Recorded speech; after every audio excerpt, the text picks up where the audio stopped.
Welcome back, everyone, to the Single Parents Network. I'm Enrgy, the Single Parents Coach. I work with both single fathers and single mothers around areas of relationships, co parenting, how to communicate effectively and peacefully, and so many other topics. On this channel, you will find and hear and learn a lot of practical steps that you can use and take action on today. So, this week's guest, I have Diane Byron, and she's here to talk about single parenting. She's here to talk about the importance of putting your oxygen mask on first, and so much more of her experience and things that she has actually gone through.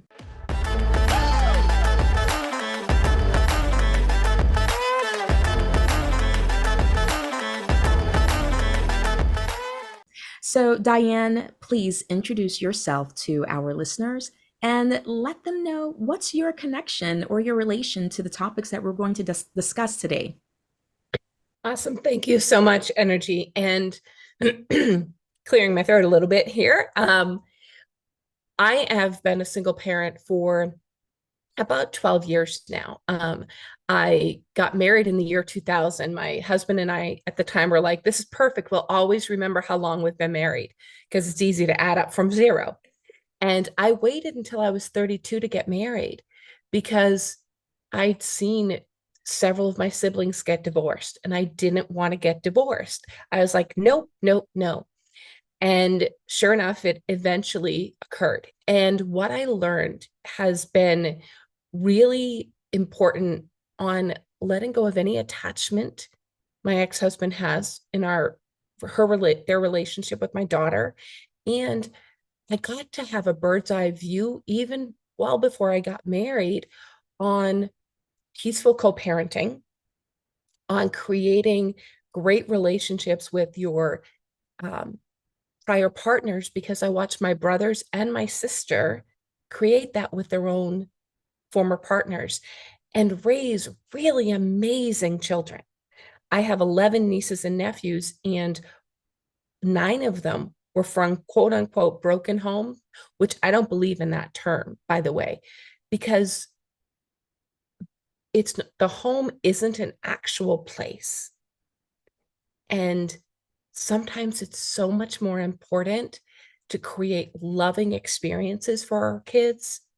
And sometimes that means couples do not stay together, right? And their home is whole if their parents are able to create safety for them. And I think that's critical. Definitely. Right. And so I watched my brothers and sisters, and I still was like, I'm still not going to do that. And then sure enough, it happened because it needed to. It wasn't a healthy relationship. It wasn't anything awful, but we weren't in the same place. And it wasn't working for a million different reasons. And it wasn't good for our daughter. And when I made the choice, I made the decision. I talked to my ex-husband and I said, we get to figure it out. And it was really super peaceful compared to what I've seen in the past. We went to one appointment with both our lawyers and we walked out, I guess it's called mediation, and we had an agreement right then and there. And I encouraged my daughter to spend time with her dad because it's important. He moved in with his parents who lived not very far away. And over time, it became clear that it was not in her best interest to continue to see her father. And so we made that choice. But the important thing was she still got to see her grandparents because I think that's critical. Just because one side of the family isn't, working doesn't mean you cut off the entire side if it's possible. I know in some instances it's not. In my instance, it was.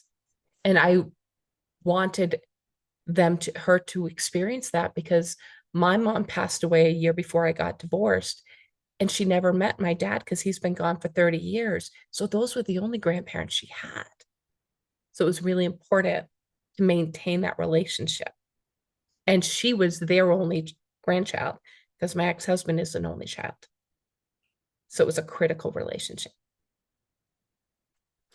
And it took work, and it took a lot of me looking at my responsibility for the breakdown of the relationship. And for a long time, I was all about, pointing fingers, him. And I got some support. I think that's another thing that I think single parents, I love what you do as a single parent coach, because if I had a single parent coach back, 11 years ago, 12 years ago, 3 years after I got divorced, the woman who's now my best friend wouldn't have been asking me, "Did you get divorced 3 months ago? Because you still sound super angry." No, yes. She was like, "When did you get divorced?" And I said, 3 years ago. And she was like, "Really? Because it sounds like 3 months." And I was like, I guess I have some work to do. Yeah. Right. And what I learned was I got to be in responsibility. I created the whole thing, looking at, I created my relationship with my husband. I created my relationship with my daughter. And he did the best he could. And when I got to that place, then I could be like, okay, now I can detach myself from how he should be parenting my daughter, how he should be showing up for my daughter. He's not capable. It's clear they don't currently have a relationship. She's 20. And we moved across the country about 6.5 years ago. I had gotten sole custody in 2015. I changed my name back to my maiden name in 2016. And she had asked me when I started talking about it in 2015 if she could take my name. That's a big deal for a 12-year-old. And so I put it off for a year because it's a big thing. And then she was like, "I want to have your last name." And I was like, okay. So I went to my ex-husband and I said, "This is what she wants." And he had to sign off on it. He wasn't going to fight because that's what she wanted. And it was kind of perfect because then we moved to California. So nobody here knows her by another name. So she didn't have to do any explanation. I was doing the explanation, registering her for school and her birth certificate and all the other things, and going, now I have the court order, for bank accounts and all of that stuff. But it gave her freedom to start anew. And it gave me freedom to start anew. And I tell people now I have a 10 out of 10 relationship with my ex-husband. We don't talk often, but we do communicate. She doesn't have much communication with him, and that's their journey. And I had to let that go. But when his parents passed away, I reached out to him, connected with him. And anytime we went back to the East Coast, I would go bring my daughter to see her grandfather because that matters. And we did a Zoom call when the pandemic happened and we weren't going to be traveling. We did a Zoom call with her grandfather. And he passed away in January of 2021 from COVID. And so I'm super glad that late in 2020, we had that opportunity by Zoom, which was comical because he was 91 trying to figure out an iPad with my ex-husband was trying to help him. I mean, I took pictures of the Zoom chat because it was just so magical in my mind of, I'm amazed that he could do it, because it was so great. So when I think about single parenting, the biggest step that I made that made a huge difference was not putting anything on my daughter, my relationship with my ex. I made that a clear statement in our mediation is we did not get to talk poorly of each other in our daughter's presence.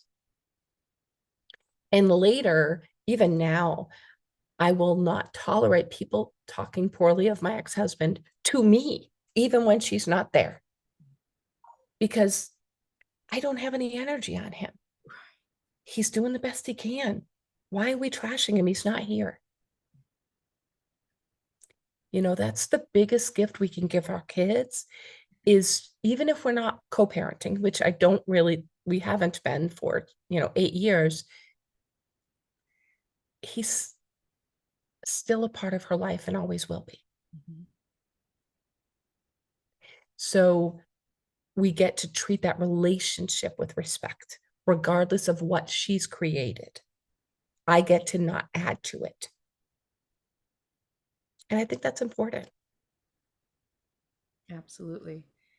Isn't it interesting how the individual person that was in the relationship has moved on, but other friends or family, they still hold on to it. Even after you've done the work, you're now at peace about the situation, the relationship, the separation, the divorce, your ex, but other people still aren't. And I think it's part of it is they were there when they saw the thing that went wrong Yeah. and they haven't done the work. And I had that experience of being that person because my niece got married 6 years ago. And when I went to the wedding, there's my sister talking to her ex-husband's new wife. I mean, they've been married for 20 years, but so it's not quite new, but to me, it's, his second wife. And there was a lot of contention because they've been divorced a long time. And I was just looking at her going, I missed something. When did you guys become friends? And she was like, well, kids are grown. She's sticking around. They made this decision, but of course, because I live across the country, I'm not involved in the daily life of my siblings anymore. And she was like, and we actually get along pretty well. She's like, so we went out for drinks one night. I was like, I'm sorry, what? Right. Right? I was so shocked, but I wasn't also in this place of, but you shouldn't. I just Mhm. was like, I need a minute just to catch up. And really authentically, like watching as my niece then had children, watching both sets of grandparents get together, like multiple both sets now from both sides, and celebrate together. That's the best gift we can give our kids. And, it takes a lot of work. It takes a tremendous amount of work and inner work together, and also forgiveness. Mhm. And it takes not listening to the other people who are out there because my daughter's godfather still has a lot of ideas. And I'm like, okay, I'm not having that conversation right now. Mm. That's your relationship with your cousin. Mhm. I'm You figure it out. I'm not there for that because it doesn't serve me. All it does is get me all ramped up about remembering something from 20 years ago. How's that serving me in my life? Right? Absolutely. Absolutely. So the portion of what you were talking about, just in general, summing it up, letting go of any attachment to the relationship your child has with the other parent is so important because they can feel or sense the energy, for lack of a Mm-hmm. better term. They can feel or sense your still having negative emotions or just still being emotional about the whole situation. Mm-hmm. And that is a really critical step for people to take, for parents to take. What suggestions or tips can you give for people who need to let go of any attachment to the other parent? What can they actually do? What does that look like? Oh, well, this is one of my favorite things, Enrgy. It's called churn and burn. I wrote letters upon letters to my ex-husband. All the things I wanted to say to him about our marriage, the way he showed up, how he was, in relationship with my daughter, and all the things. And then I burned it. Then I tore it up and I burned it. And then I had to do it multiple times. It doesn't just go away in one, we were together for 12 years. We were married for 11. And then we were co-parenting for a number of years after that. So there was a lot. And so they turn and burn until we get to this place of neutrality, Mhm. just being like, okay, it is what it is, for lack of a better term. Now, What am I grateful for in that relationship? And anytime I wanted to be like, I would think back to one specific episode. My daughter is adopted Oh, wow. because I have a heart condition which would not, they didn't want me to get pregnant. And we have 5 attempts before we got our daughter. And it was hard. It was a hard road for 18 months.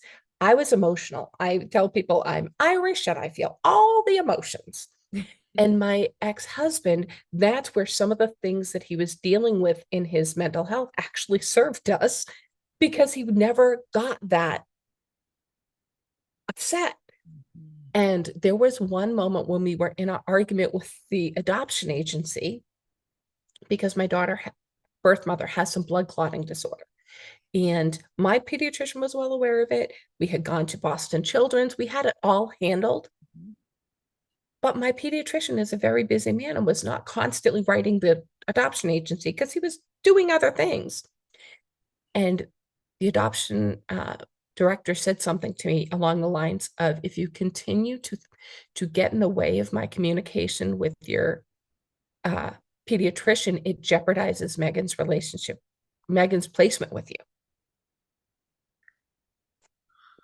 My husband picked up the phone and said, where do you get off talking to my wife that way? So anytime I get frustrated, I'm like, or I did, I'm well past it now. I would be like, he saved the day. He saved the day.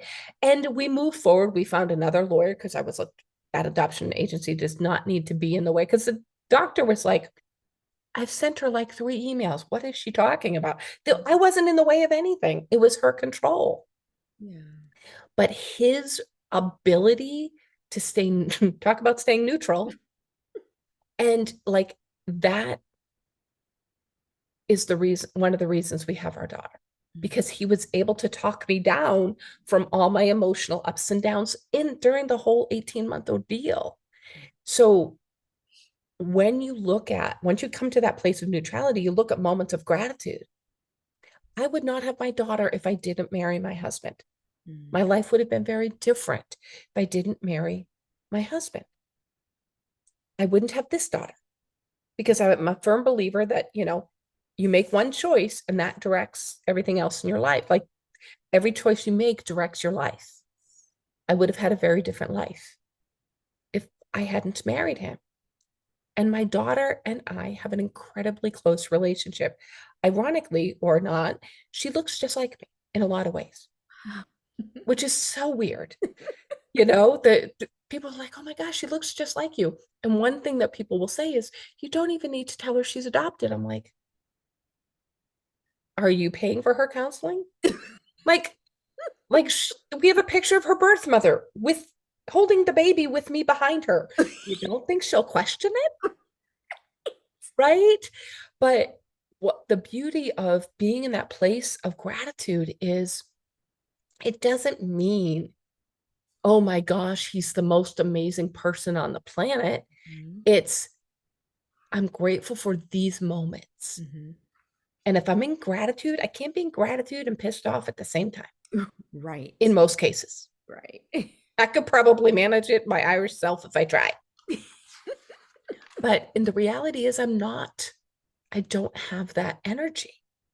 And that's one reason is I let it all out. Whatever way it looks like. I churn and burn other people, and I also yell sometimes when nobody's home. The dog is like, why are you yelling at me? I'm like, I'm not yelling at you. But it's like, get the energy out of you, because as long as you're carrying it, that energy, like you were saying, the energy, the perception, the children pick up on it. Right? Absolutely. And also forgiving yourself. Yes. I never look back and say my marriage was a mistake, because that would mean every part of my marriage was a mistake, including my daughter. And she's not. She's the greatest gift I've ever been given, literally handed to me, the greatest gift I've ever been given. And it doesn't mean she's perfect. Doesn't mean our relationship is perfect. And it doesn't mean our marriage was perfect. Doesn't mean our divorce is perfect, but it was perfect for us. And I think that's important to remember. Absolutely. Absolutely. So I picked up two main things out of how to let go of any attachment. So, just as a quick recap for those who are listening, find a way to release the emotions, the energy, whether it be churning and burning or yelling. Do something that is going to help you release. And secondly, find moments of what are you grateful for from within that particular relationship. And third, forgive yourself. Love it. Yeah, All important. absolutely. So important. Yes. So can you talk to us about the importance of putting your oxygen mask on first, especially as a parent? Goodness. Yeah, it's so important. And, you know, prior to me living in California, I was a registered nurse and I worked as a registered nurse for 25 years. And, I'm a supporter. I take care of people all the time. And my biggest breakthrough was actually, oh, wow, I get to choose me. Because one of the things I noticed during that time was I was taking care of everybody else and not myself. The year before my mom died, my husband broke his arm and wasn't able to work. My mom they were both in the hospital at the same time. Then I had my daughter. I was working full time as a nurse. I was constantly at the hospital. It was like, should I just get a bed here? Because I'm running from one side to the other. And I'm not telling my mother my husband broke his arm because that would upset her. So it's like playing all the games. And I actually ended up in the hospital because I was so run down. Yeah. And I was like, and that's where I learned, whoa, if I don't put my oxygen mask on, if I don't take care of me first, everything else falls apart. Mhm. And it literally did. I was like, oh, this is no longer working. So when you look at putting the oxygen mask on first, it looks a million different ways, Enrgy. Yeah. For me, now it was moving to California. It made zero sense for me to move my daughter across the country after seventh grade. If you look at it from a logical perspective, away from my family, there people were like, "What are you doing?" And in the end, it was a dream I'd had in 1990, and we moved in 2016. I forgot about it for like 25 years. Wow. And we're shoveling out. We lived in the Boston area. We're shoveling out of 7.5 feet of snow the winter of 2014, 2015. And my daughter says, can we move to California? And I said, sure. And then I said, huh, California, that sounds familiar. I had friends that were in San Diego, and I remembered when I was in the Navy in 1990, I put in for San Diego and I ended up in Virginia. I was like, huh, San Diego's come back around. There's a reason. So I looked at what would it take for me to do that? Was I being selfish? I looked at all the things because you got to do that as a parent of whether you're single or married. Mhm. And whether you're a woman or a man, you got to look at how does it impact everybody. And I was like, I think it's time for a break for both of us. Mm. And what I learned when I came out here, it's so funny, was I can breathe and I feel free. When I feel free, I can give better to Yeah. her and anybody else. And as we were talking before we hit record, this isn't just for women. This is for men too. I look at my brothers and the men that I've met throughout the last, 3, 4 years who are single fathers who are really invested in their children and whatever they need to do. I used to laugh at my brother who was a state trooper, and he would go, and he doesn't smoke and he doesn't drink and he doesn't gamble. He would go to Vegas. Huh? But he would go with a couple friend of his and his second wife. They would go, and that would fill them up, and they would come back and be able to be better parents and grandparents. That's how they showed up. So everybody's got their thing. I have another brother that raised 5 dogs in his house. We called it 20 Paws kennel. And that gave him like energy. And so everybody's got a different thing, whether it's fishing, whether it's sometimes it's going out with the girlfriends. It's also looking at, how do I fill my cup? Not so I don't pour from an empty cup, but I saw this on social media a few years ago, and I wish I could credit the artist, but it was filling your cup such that you pour from the saucer. And it Oh. was a beautiful, this beautiful image that I cannot find again. But it was because when you pour from the cup, your cup still empties out. Hmm. Hmm. But if you're pouring from the saucer, meaning you're pouring directly into you, then you're giving from the overflow. Right. And that is so critical because you're never giving from a place of resentment or that feeling, which we all have, and it's not wrong. We all wear ourselves out in some way, shape, or form at some point or another.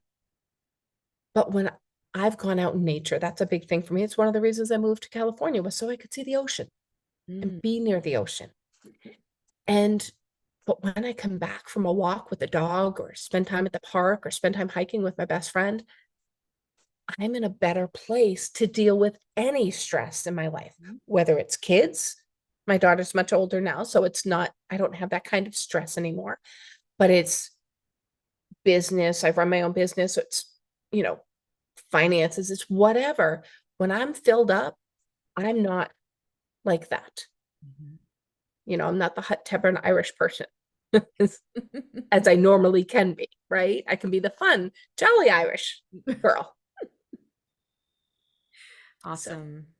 Yeah, thank you for sharing all of that. mhm, So, whether it be changing locations because an environmental change or just a change of your normal scenery, all of those things absolutely can help with just coming back to your natural state, coming mhm, back to where you can get back to being balanced, so to speak, mhm, and choosing yourself first, taking care of yourself first, and taking a break when needed, mhm. especially as parents. Single parents, we definitely need to learn to be more okay with taking a break and not feeling bad about it, not feeling guilty about it. Because if Yeah, we're not rested in all areas, then we're going to have those that agitation or frustration type of feeling and energy about us whenever we're communicating not just with our children but with other people. It flows over into your job and everything else. So yeah, all of that. 100%. I saw something the other day that said you don't need to earn rest. Yes.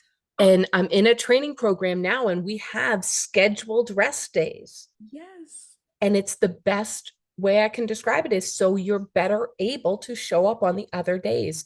So it's not even like rest when you're tired. It's like actually schedule Yes. opportunities for rest, whatever that looks like for you. Absolutely.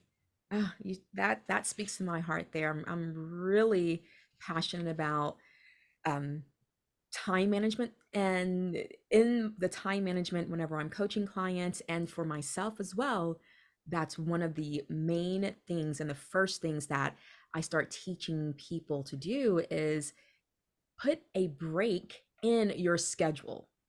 Don't wait to see what you have left over, if you have anything left over, Right. and then try to find time to take a break. No, put your breaks in first if you have to, but make sure that you're 100%. very intentional about that.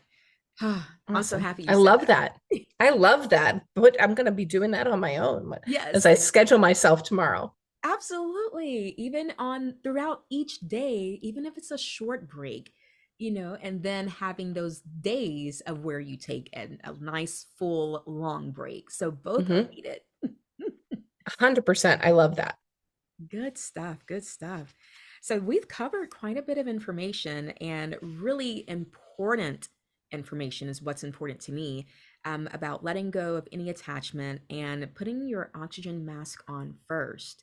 Mhm. Was there anything else that may be on your heart or that you just want to share towards just a single parenting aspect, maybe that you've dealt with, and you're like, you know what, let me make sure I mention this for anyone else that may be dealing with it? Just anything in the area of single parenting. I think for sure honestly making sure you're taking care of yourself. Yeah. The Yeah. kids are important, and like honestly, like don't forget to shower during the day. Like don't like those little things, even though that can make a world of difference. Make Yeah. sure you eat. You're not just eating what's left on the kid's plate. Eat your food. Like take care of yourself first. That it all goes back to the oxygen Yes. mask, but that includes like, oh right, when did I last eat? Mm-hmm. I think that's good as a parent. My husband would come home from work on a Saturday and go, what'd you have for lunch? And I was like, oh, I Oh, don't remember. yeah. Right. So I think that's a good thing for any parent, but particularly single parents, because if Yes. you're the one who's doing it all, make sure you feed yourself. It's important. Yes, absolutely. And what would you say as maybe um, maybe in a way to encourage or just actually give someone tips on how to handle when other relatives or friends have not let go of the past with the ex-spouse or the ex-partner, and just kind of reminding you of kind of where this Yeah. question is coming back from when you were talking about your daughter's, I believe, godfather, Hmm.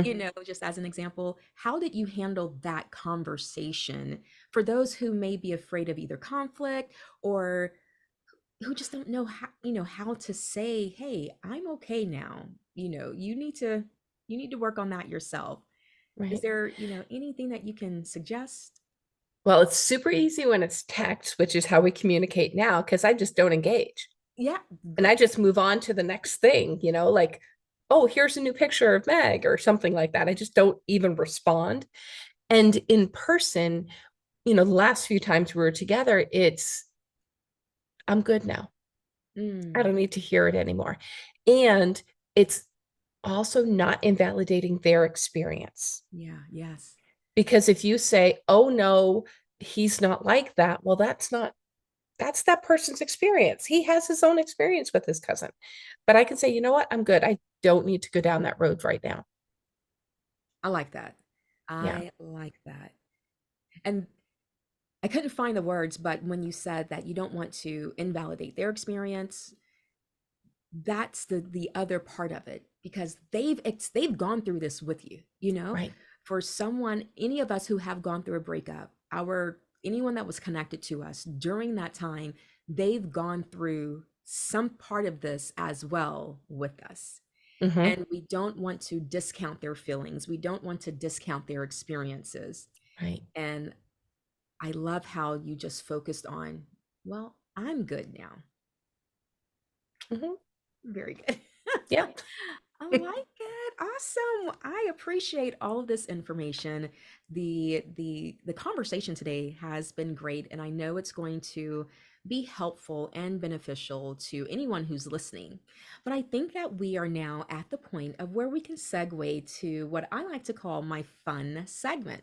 And so Okay. this is where I am going to ask you 1 to 3 random questions. Has nothing to do with the topic today. It's just to have some fun. So they're going to be out of the box, okay? Okay. Awesome. So one of the first questions that I want to ask you would be, what is your theme song? Like, what's your go-to song? Unstoppable by Okay. Sia. Yes. Yep. Let me write that one down. Yep. I love it. Okay, straight to the point. You didn't even have to Yep. think twice. No, I don't. And you'll find out why in a few minutes when I tell you what I do. Okay, perfect. Okay, let's go ahead and go to the next question. What is one fun fact about you or a fun fact that you know about something else?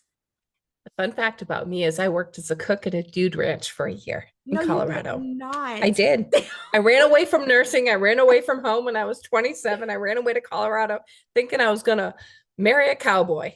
It did not happen, just in case we're wondering. In case anybody's wondering, it didn't happen.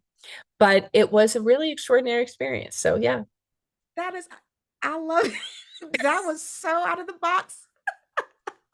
That is perfect. Okay, one Yep. final question I have to ask you. What is your biggest pet peeve? Um, oh, there's so many. No. Yeah. It's honestly, it's like people who don't keep their word. Hmm. People that lie or don't keep their word or say they're going to do something, it like triggers the heck out of me. And it just annoys me to no end. And I think it's because I was raised where you kept your word no matter what. Integrity was everything. My brother even named his boat Integrity First. So it's a family thing. Yeah. And when people don't keep their word, phew, you're going to get the fired up Diane for sure. Yeah. Yeah, I can add that one to mine too. It just kind of like irks my nerve. Hmm. Hmm. Hmm. Because you have so many different things that you can choose to say, but you chose to say something that you're not following through on. Come Right. on. Hmm. Exactly. Exactly. I get it. I get it. I love Good it. stuff. Awesome. So, thank you for entertaining us during that quick little Thank you. segment.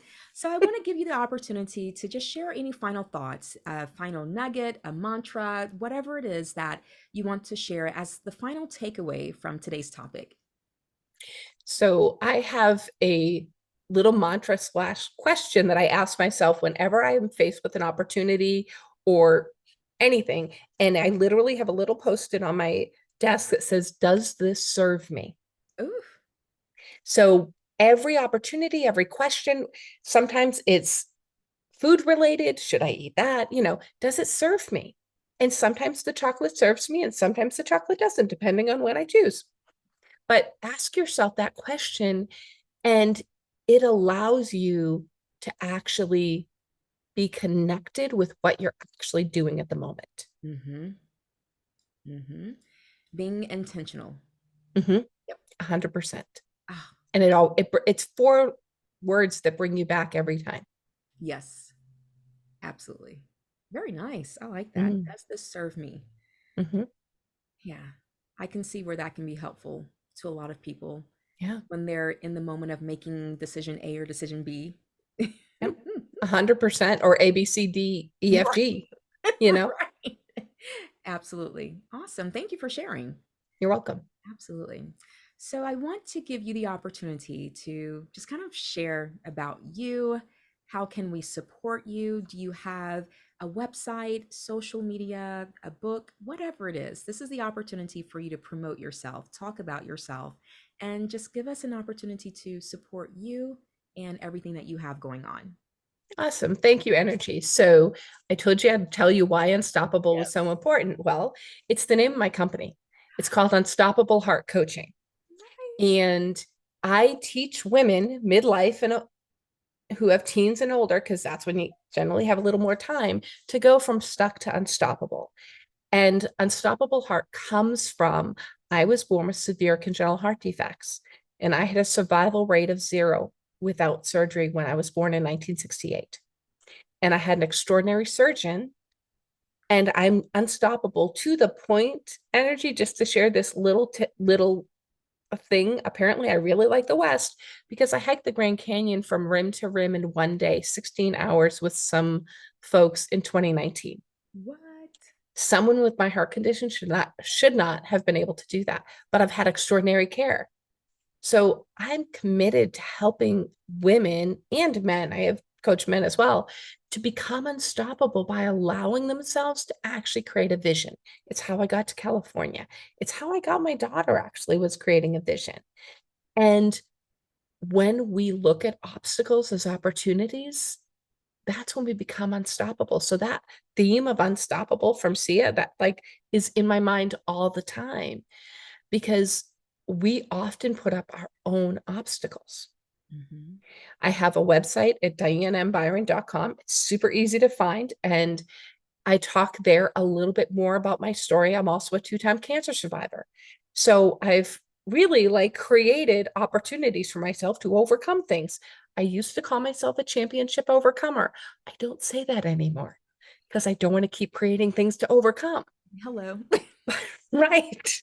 Right. Another tip. Don't keep saying things like that. Don't ask for patience because you'll find opportunities to practice it. Yes. But what I'm doing, and I'm writing a book called Unstoppable Heart from Surviving to Thriving, all about all the things that I've been through in my life to give hope to not just women and men who are listening to this podcast or who read the book, but also the parents of children with congenital heart defects. I have a deep connection to them. I worked as a nurse for them 20, well, maybe 30 years ago now. And I know how scary it could be.